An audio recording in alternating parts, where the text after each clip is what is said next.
Haki Shatri, ish Ministri i Financave, më bashkohet në këtë komunikim të drejt për drejt. Profesor, ju përshëndes, shumë faleminderit për kohën, mirë se erdhët në Ballkan Update. Faleminderit, mirë se gjeta.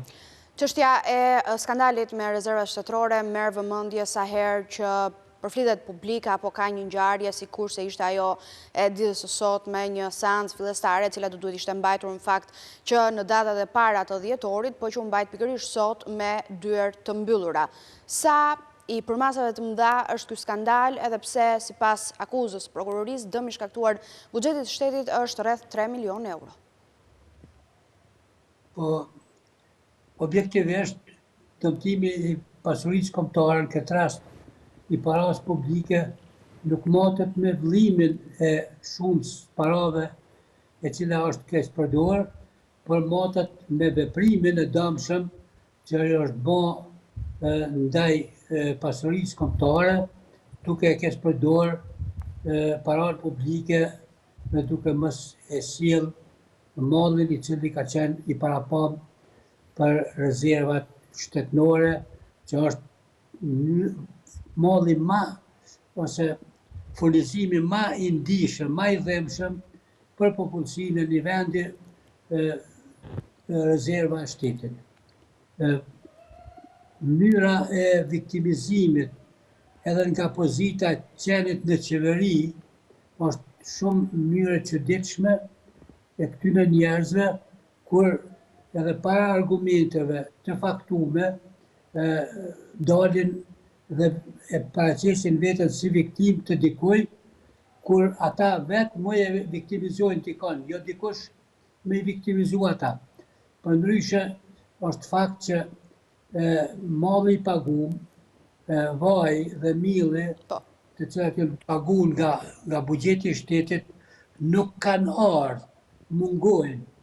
Dhe unë nuk e di çfarë politike ka këtu nëse një institucion i pambarë, si që në gjykatat, e merr një hap normal për me verifiku, me gjetë ku është faji dhe kush të thonë ka dorë në këtë veprim të palehtëshëm.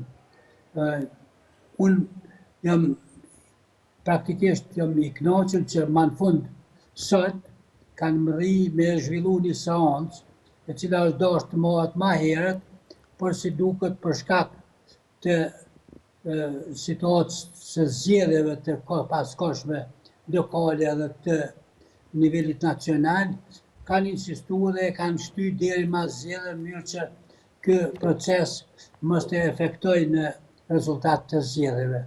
Po ashtu është për habi si mundet një kryeministër i zgjedhur me votën e popullit të shmanget ftesës së gjykatës për dëshmi për rastin me fjalë. Nuk e di ja ka në botë në rast identik kur kryeministri i vendit nuk i përgjigjet gjykatës për një dëshmi lidhur me një rast i cili ka të bëjë me korrupsionin ose keqpërdorimin e parave publike. Tani, profesor, unë ju drejtohem kështu e për shkak të eksperiencës që ju keni, po edhe për shkak të detyrës tuaj si ish ministër i financave. Dëmi është përllogaritur diku tek 3 milion euro. Nga krau tjetër ju e cekët, e unë do doja që ndronim pak këtu përfaqësuesit politik të gjithë kësaj shprehen se në fakt sulmi po ashtu është politik.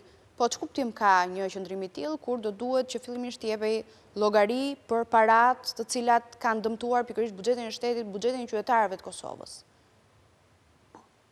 Po praktikisht unë po them edhe thash edhe më parë, të thonë si është e mundën që një ekip që është i vumë në menaxhim të vendit, një qeveri e cila duhet kjetë përgjegjëse për pasurinë kombëtare, ku hyn edhe buxheti i shtetit, që sipas kushtetutës janë të obliguar ta menaxhojnë me kujdes dhe ta ruajnë, mos ta dëmtojnë për ta rrisin këtë pasuri kombëtare. Në rastin konkret, pasuria kombëtare, buxheti i shtetit është dëmtuar për një shumë relativisht të madhe, që është 3 milion, parafërsisht dhe këta jo vetëm që nuk e ndinë për obligim me ullë kokën, me mu përgjegjë për kryeministri në X paraqitje, kryeministri në të tyrë, në X paraqitje publike, para opinionit ka deklaruar se ministrat e mi janë të pastër, janë të pafajshëm dhe po akuzohen në mënyrë të pafajshme për qëllime politike. Por opozita mund të akuzoj dikend, edhe ndoshta për qëllime politike, por nuk mund të akuzoj ose nuk mund të sajoj argumente si që janë këto argumentet mungesa e mallit në depot e shtetit, ku duhet të ruhen në mënyrë sekrete. Problemi tjetër është komunikimi i ministrës me furnitor ose me ndërmjetësues, të cilët janë persona të pa verifikuar nga Agjensoni i Inteligjencës. A kanë të drejtë ata të hyjnë në kategorinë e personave që e dinë në shefësinë e shtetit, është një shkelje tjetër që ajo sigurisht duhet të kategorizohet nga institucioni përkatës gjyqësor. Pra, këtu kemi, do të thonë, ndërhyrje, në anën tjetër dihet që ai ndërmjetësues është një si them, i afërt, jo i afërt me farefis, po i afërt në bashkëpunim me kryeministrin, ku kryeministri është pa x herë që në lokalet e tij, në hapësirat biznesore të tij është shku edhe është pa në dreka në neja.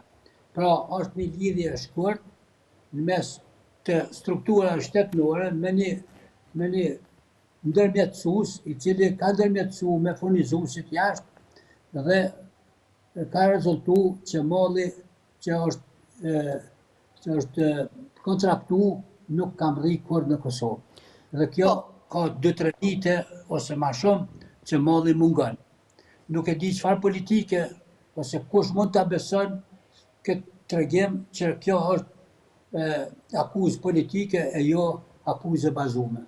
Një pyetje të fundit kam, profesor, se një nga sfidat e ardhshme që duhet kaloj shumë shpejt është çështja e buxhetit për këtë vit.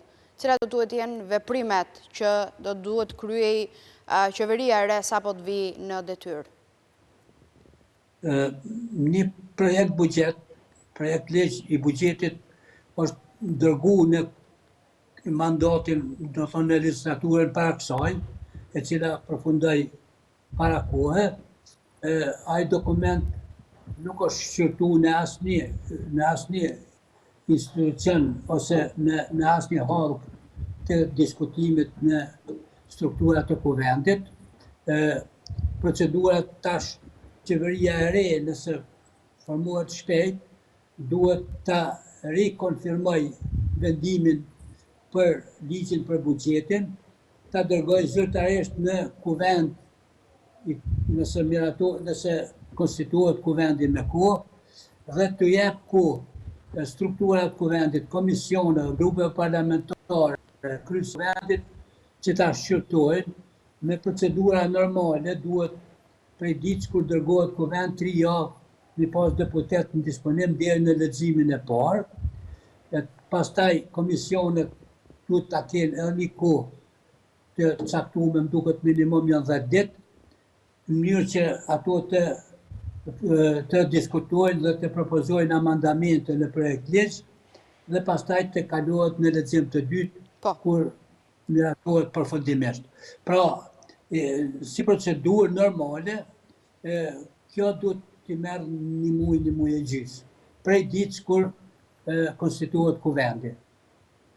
Profesor, po. Kjo periudhë është pak e ngushtë, sepse deri në fund të shkurtit, nëse nuk miratohet ligji për buxhetin, atëherë mund të vijmë deri te një bllokim i institucioneve, sepse nuk kemi buxhet miratuar për muajin mars. Ju falenderoj shumë për kohën, analizën dhe ekspertizën tuaj. Ju përshëndes. Ju lutem, sukses në punës të mirë.